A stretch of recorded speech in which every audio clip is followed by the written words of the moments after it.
آپ کا دل جو ٹکڑے ٹکڑے ہو گیا۔ امام نے کہا بہن ابھی تیرا بھائی تو زندہ ہے، ابھی تو خیمے سے باہر کیوں نکل آئی، ابھی تو تیرا امتحان بہت لمبا ہے۔ حضرات گرامی بہن نے عرض کیا بھائی حسین میں اس لیے نہیں آئی ہوں بلکہ میری ماں فاطمہ زہرا اور آپ کی ماں حضرت فاطمہ نے جو ہے ایک وصیت مجھ سے کی تھی کہ جب تیرا بھائی میدان کربلا میں جائے تو اس کو ایسے مت جانے دینا، قربان جائیے اس ماں کی وصیت پر۔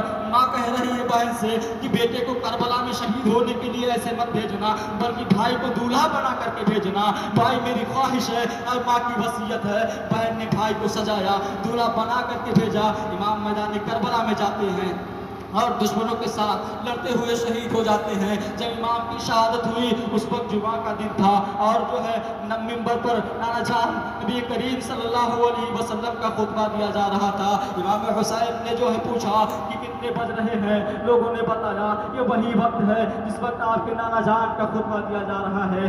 آپ نے جو ہے اسی کربلا کی سرزمین پر نماز کی نیت باندھ لی۔ امام کے سر کو اٹھتے ہوئے تو سب نے دیکھا، امام کے سر کو جھکتے ہوئے تو سب نے دیکھا، مگر امام حسین رضی اللہ تعالیٰ عنہ کے سر کو اٹھتے ہوئے کسی نے نہیں دیکھا۔ حضرات گرامی کربلا کا واقعہ بہت دردناک واقعہ ہے۔ اب ذرا سوچئے جب یہ قافلہ پورا لٹ جاتا ہے، صرف عورتیں اور بیمار زین العابدین بچتے ہیں، یہ قافلہ اس کربلا سے ہوتے ہوئے گزرتا ہے جہاں امام کا جسم پڑا ہوا ہے، علی اکبر کا لاشا پڑا ہوا ہے، قاسم نمبردار کا لاشا پڑا ہوا ہے۔ اب ذرا ان بہنوں اور ان جو ہے بیویوں اور ان ماؤں کے دل سے پوچھئے جن کا بیٹا سامنے پڑا ہوا ہے، جن کے بیٹے کا لاشا بغیر جو ہے سر کے سامنے پڑا ہوا ہے، ان کے دل پہ کیا گزری ہوگی۔ حضرات گرامی یہ نبی کے گھر والے ہیں، بہادری ان کے ہمت ان کے خون میں ہے۔ اس طریقے سے امام حسین رضی اللہ تعالیٰ عنہ کی شہادت ہو جاتی ہے اور یزید اتنا بدبخت تھا کہ وہ امام کی شہادت پر ہی خاموش نہیں ہوتا ہے بلکہ اس نے مدینہ منورہ محبوب صلی اللہ علیہ وسلم کے شہر میں 3 دن تک جو ہے قتل کو مباح کر دیا۔ 3 دن تک مدینہ منورہ میں جو ہے اس نے قتل عام کیا، عورتوں کو جو ہے اور بچوں کو قتل کیا گیا۔ جب مدینہ منورہ سے بھی اس کا جی نہیں بھرا تو وہ خانہ کعبہ میں گیا، خانہ کعبہ کی غلاف کو اس نے جلا دیا۔ بہرحال یزید بہت بدبخت ہے۔ بعض علماء کرام نے بتایا ہے کہ یزید کافر ہے اور بعض علماء کرام نے سکوت اختیار کیا ہے۔ بہرحال اس کا فیصلہ ہم رب تعالیٰ پر چھوڑتے ہیں۔ میں اپنی تقریر کو ختم کرتا ہوں۔ السلام علیکم ورحمۃ اللہ وبرکاتہ۔ قتل حسین نسل میں مرگ یزید ہے، اسلام زندہ ہوتا ہے ہر کربلا کی بات۔